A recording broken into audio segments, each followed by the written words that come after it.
A paz do Senhor, minhas amadas.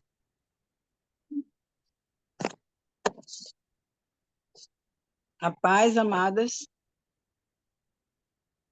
A paz. Pode aqui aí, gente. Tá tudo com o microfone fechado, irmã. Pode continuar. O meu tá aberto, viu? Tá certo? A palavra de hoje está no livro de Marcos, capítulo 2. Alguém está me ouvindo? Ah, meu Deus, esse negócio hoje está ruim. Amém. Pode continuar. Tá todo mundo ouvindo. Vocês estão ouvindo, né? Então vamos lá. É a cura de um paralítico em Cafarnaum. Dias depois entrou Jesus de novo em Cafarnaum e logo correu que ele estava em casa. Quer dizer, os boatos correram, né? Muitos afluíram, muitos correram para ali, tantos que nem mesmo juntos à porta eles achavam lugar. E anunciava-lhe a palavra. Alguns foram ter com ele, conduzindo um paralítico levado por 4 homens, 4 amigos. E não podendo aproximar-se dele, por causa da multidão, descobriram o eirado, que é o teto, né? Abriram o teto no ponto correspondente ao em que o Jesus estava. E fazendo uma abertura, baixaram o leito em que jazia o doente. Vendo-lhes a fé, Jesus disse ao paralítico: Filho, os teus pecados estão perdoados. Mas alguns dos escribas estavam assentados ali e comentavam, eles pensavam no seu coração: por que fala ele desse modo?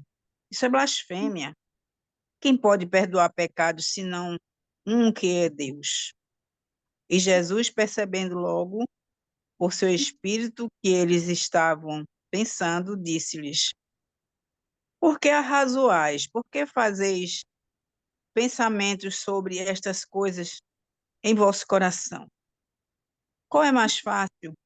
Dizer ao paralítico: estão perdoados os teus pecados? Ou dizer: levanta-te, toma o teu leito e anda?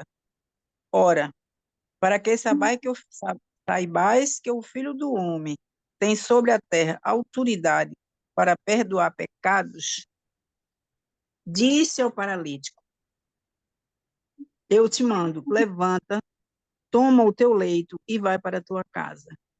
Então ele se levantou e, no mesmo instante, tomando o leito, retirou-se à vista de todos, a ponto de se admirarem todos e darem glória a Deus, dizendo: jamais vimos coisa assim.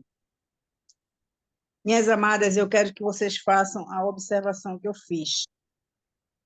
Esse paralítico, esse homem, ele foi a Jesus para ser curado do seu problema de não poder andar, da sua doença. Mas o que é que Jesus fez? Primeiramente, perdoou os pecados dele. Ou seja, primeiramente curou a alma, para poder depois curar o corpo, né? Então, é isso que a gente tem que perceber, que Jesus, ele quer curar mais o nosso espírito do que o nosso corpo. Eu já ouvi uma frase que dizia assim: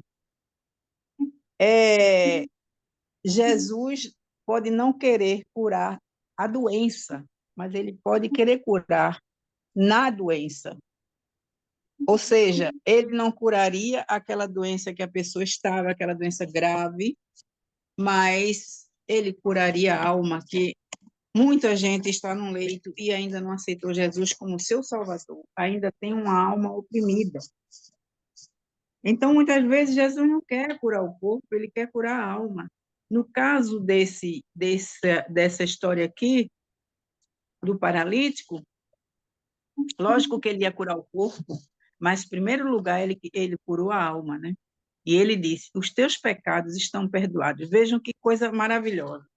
Jesus, ele se preocupa muito com o nosso espírito, com a nossa alma, mais do que com o nosso corpo. Até porque o corpo, ele orienta para que nós cuidamos, e ele e ele orienta os médicos justamente para ter a medicação certa para nós. As pessoas dizem, tem muita gente que diz que hoje Jesus não faz mais milagres. Ele não faz com as próprias mãos, ele não faz através dos apóstolos, mas ele faz através dos médicos, porque ele é quem dá orientação aos cientistas para descobrirem remédios para cura. Então, isso é um milagre que ele está operando, porque muitos deles são até descrentes, não acreditam nem em Deus, mas Deus está atuando.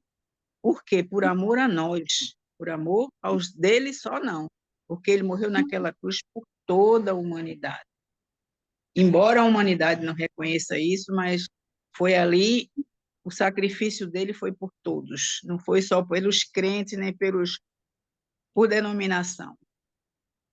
Então, eu quero fazer aqui uma ressalva, e dizendo que Jesus, ele era de Nazaré, ele era a cerca de 32 quilômetros de distância, e a casa de Pedro podia estar servindo para morada em Cafarnaum, uma cidade mais central, localizada, e com direto acesso ao Mar da Galileia. Então, aquele irado que ele fala ali, eu vou explicar aqui porque eu li sobre isso, como é que eram os telhados naquela época, naquela ocasião, naquela cidade. Era feito de palhas, de ramos. Era um teto plano, feito de ramos e de barro seco, e sustentado por vigas de madeira. Por isso que eles conseguiram afastar ali aquelas madeiras, fazer um buraco ali para poder descer a cadeira, né? Porque se fosse nos tetos de hoje com laje, não ia conseguir, né? Se bem que ainda em casinhas pobres de interior, não, poucas têm laje. Então, a resposta de Jesus foi extraordinária, por duas razões. O homem tinha vindo em busca de cura física, mas Jesus lhe fala a respeito da doença mais profunda do pecado. A doença mais profunda que nós temos é o pecado, do qual geralmente a doença física é consequência. E a respeito da cura física, era um sinal. Segundo, em primeiro lugar, eu falei, né? Em segundo lugar, Jesus reivindica para si o poder de perdoar, reivindica para si o poder de perdoar pecado, que em toda a Bíblia é atribuída só a Deus. No Velho Testamento, né? Porque no Novo Testamento a gente já sabe que Jesus era Deus. Só quem não sabiam eram os fariseus. Os mestres da lei acusaram Jesus de blasfêmias. Por quê? Porque eles não sabiam que ali estava Deus, que Jesus era filho de Deus e ali estava Deus presente. Então, Jesus pergunta, né, qual é mais fácil? Dizer, teus pecados estão curados, ou dizer, levanta-te e leva a tua cama.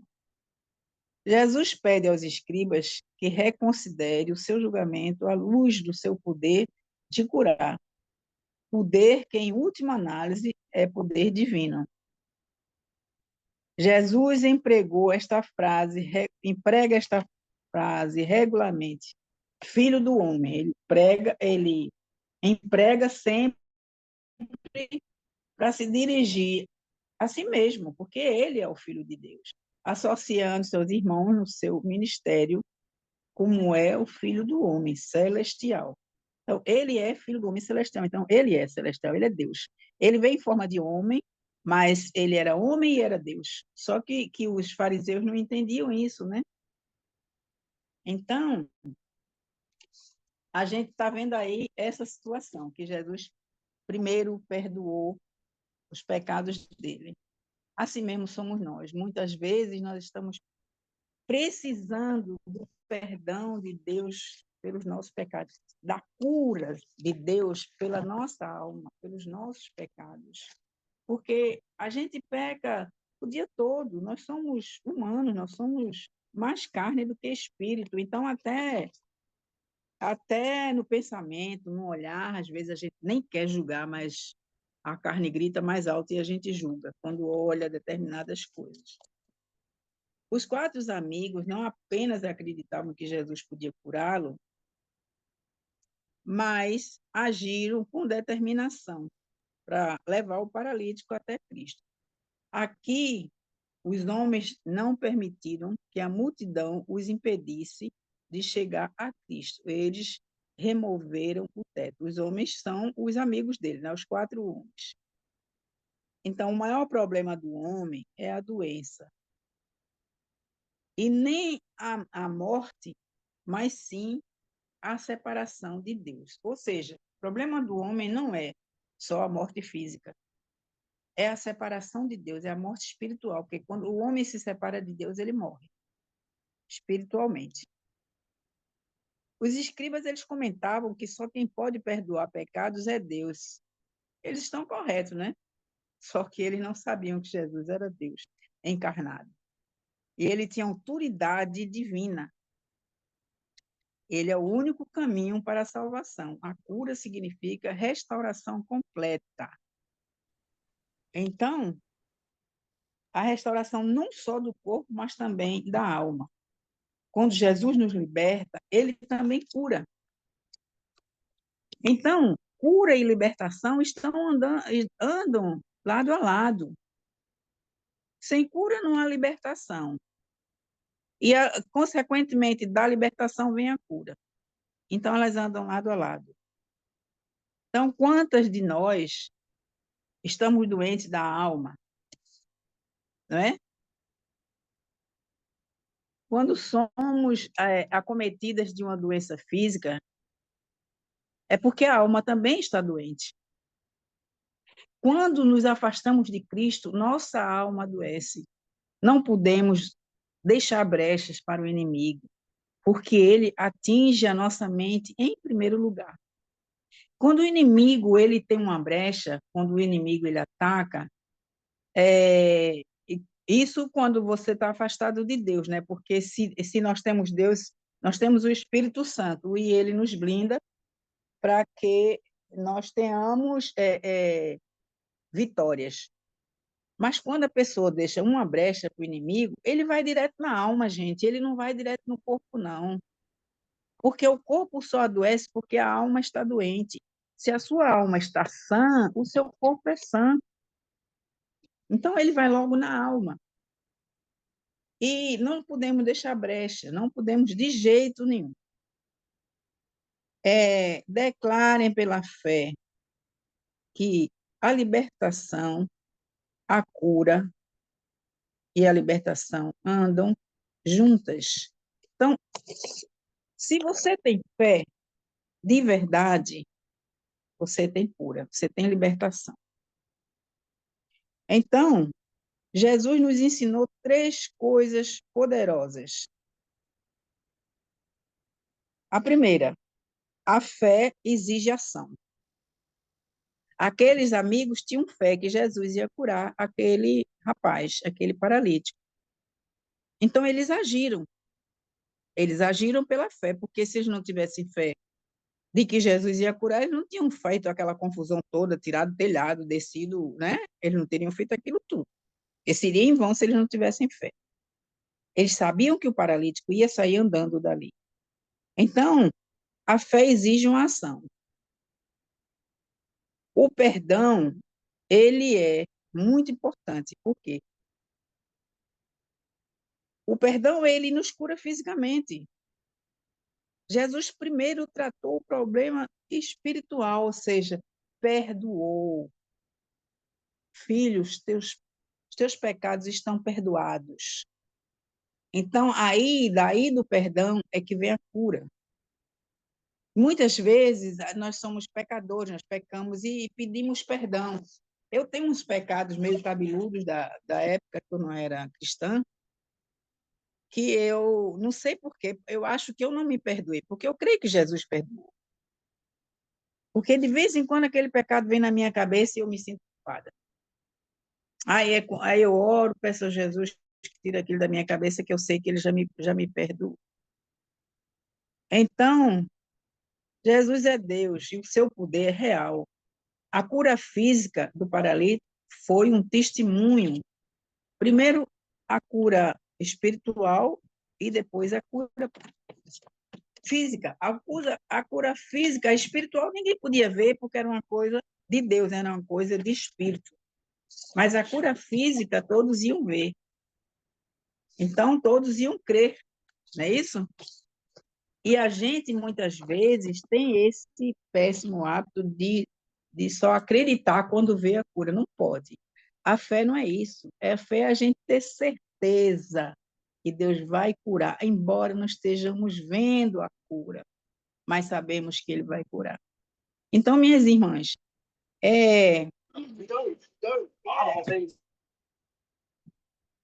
como eu falei, já falei para a irmã Sueli, eu não sou pentecostal, então eu não, na minha igreja, na minha denominação, não se fala muito sobre cura e libertação, essas coisas.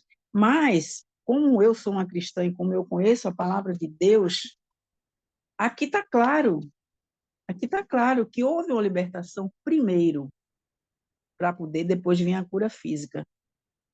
Então, Jesus, ele está sempre nos ouvindo, sempre nos atendendo, sempre disposto a nos curar fisicamente e espiritualmente. Assim como aquele homem se levantou, nós também precisamos levantar e lutar.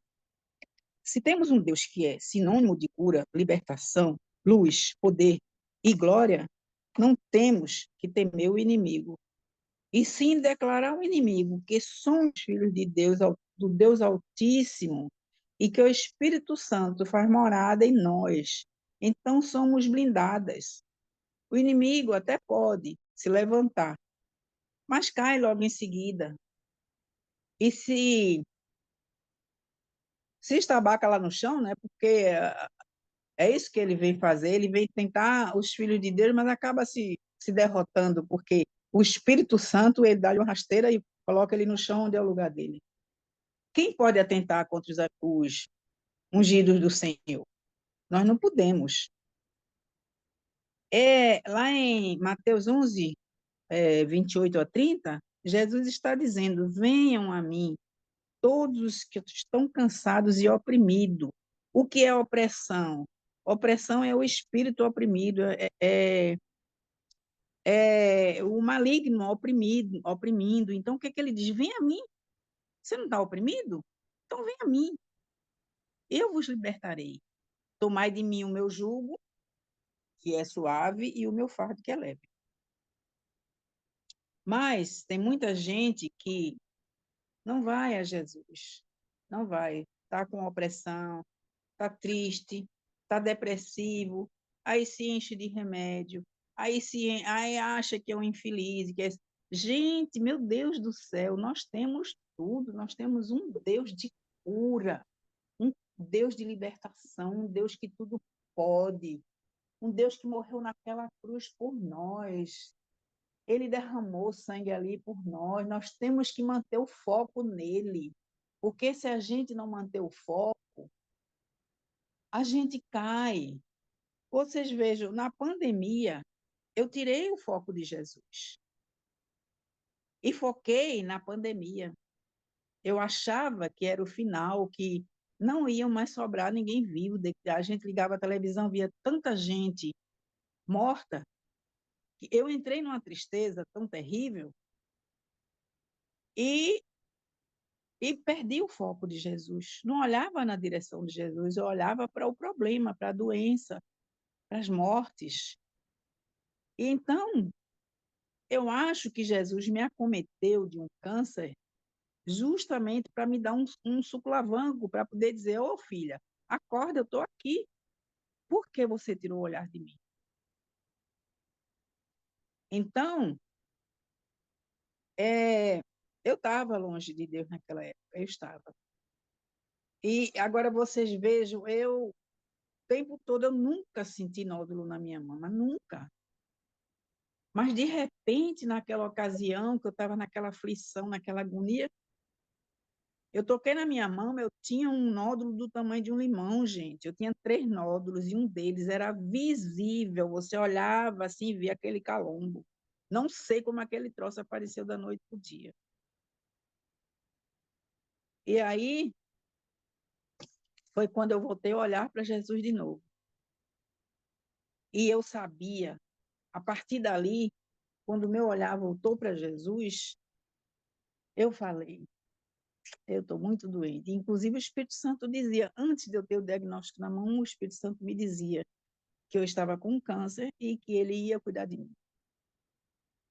É tanto que, quando eu recebi o diagnóstico, eu já sabia o que eu tinha.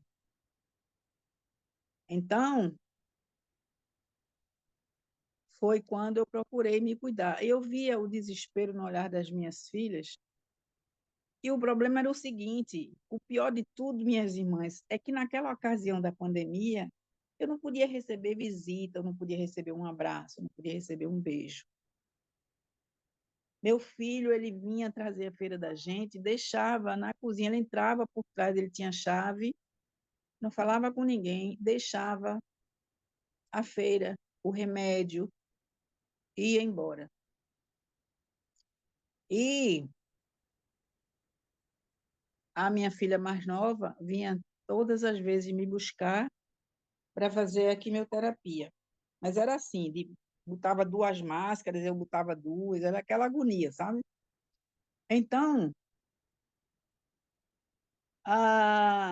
eu comecei a ver que a minha fé estava fraquinha. Então, eu comecei a clamar, eu comecei a orar, eu comecei a declarar o meu amor por Jesus, comecei a dizer para ele que eu sabia que ele estava cuidando de mim, que eu sabia que eu não estava no deserto sozinha, e que eu sabia que aquela doença não era para a morte, era só para a honra e glória do nome dele. Eu dizia isso para as minhas filhas. Eu dizia, olha, não fiquem desesperadas, não, porque isso não é uma sentença de morte, não. Isso é uma sentença de vida, porque Jesus está me dando vida, está me trazendo para ele de novo. Eu ia para a igreja e voltava, do jeito que eu ia, eu voltava. Aquela coisa assim, aliás, nem íamos, né? Porque nessa época da pandemia ninguém podia ir para a igreja. Mas bem antes da pandemia, eu já estava fria. Eu já estava assim, sabe? Tipo, o que vier tá bom. Não sei. Eu sei que eu fiquei realmente. Mas aí, quando a doença me atacou, eu disse: meu Deus, o que é que eu estou fazendo que eu não estou olhando para ti? A ficha caiu. Eu acho que é isso que Jesus faz com muita gente soberba, muita gente que não olha para a cruz, que não olha para ele, que tira o foco dele, muita gente que acha que o dinheiro compra tudo. Não era o meu caso, mas eu estava afastada dele, sim, espiritualmente eu estava. E eu acho que é isso que acontece com muita gente. E vou dizer uma coisa para vocês, minhas irmãs: essa doença é tão terrível, destrói tanto o corpo da gente e a mente, que meu marido olhava para mim, ele não dizia para mim, não, ele dizia para minha filha: ela não vai suportar, não. Como quem diz, ela vai morrer. Mas o Senhor levantou meu espírito de uma forma. Os médicos ficavam bobos, como eu chegava com a maior alegria lá no consultório, falando com eles, dando glória. E quando eles diziam uma vitória, eu dizia: ô glória, isso é Jesus na minha vida. E o médico, o oncologista, ele ficou muito admirado, porque quando eu terminei a primeira sessão de quimioterapia, os nódulos já estavam, os menores já tinham sumido, e aquele do tamanho de um limãozão já estava bem reduzido. E ele disse: olha, o seu organismo reagiu muito bem às quimioterapias. Agora, era assim, eu ficava tão arrasadinha, tinha dias que eu ia para quimio, mas não podia fazer, porque eu estava tão anêmica que eles não podiam, não ia aguentar. E aí eu tomava sangue. Nunca fiquei interna, não, graças a Deus. Mas aquele período que eu deveria estar tomando a químio, eu estaria tomando sangue. Tinha dias, irmãs, que eu saía daqui às 6 da manhã e voltava às 4 da tarde. Mas sabe o que é um bagaço humano? Era eu. Eu caía na cama e dormia das 4 da tarde às 9 da manhã do dia seguinte.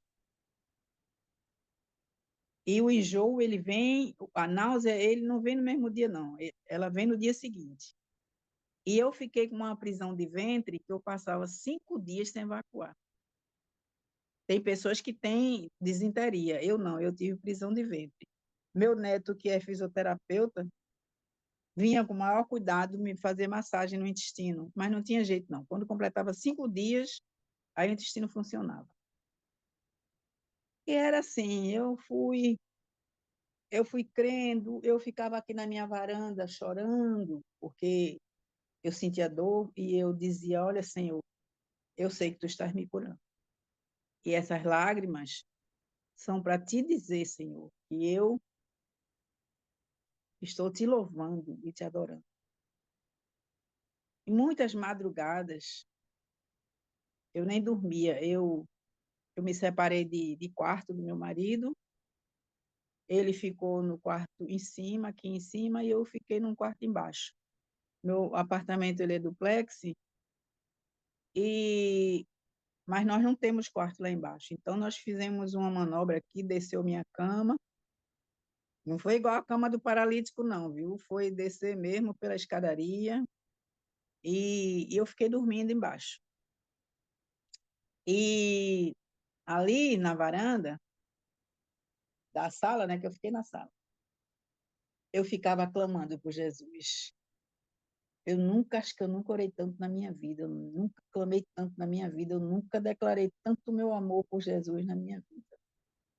Nunca me revoltei, nunca perguntei por que Jesus. Nunca, nunca, nunca, nunca. E eu sabia e dizia para ele, eu sei, Senhor, que eu vou sair dessa bem mais fortalecida e com mais experiência e com mais amor, podendo entender os outros, o sofrimento dos outros, porque às vezes a gente passa pela vida e vê os sofrimentos dos outros, a gente sente assim, né? É uma peninha, mas não é nunca como você tem na sua pele o sofrimento. Aí, a partir daí, você começa a ter mais empatia pelo seu próximo. E foi tudo isso que aconteceu comigo. Estou curada, graças a Deus, quer dizer, estou em remissão, né? Porque ainda estou tomando medicação durante 5 anos, eu tenho que tomar uma medicação.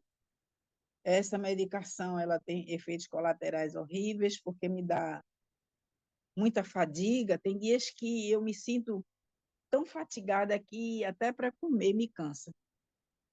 E me dá também, me deu problema nos ossos, na pele, mas graças a Deus eu estou aqui, firme, forte, vivendo, trabalhando para a obra, cuidando do meu marido, da minha casa.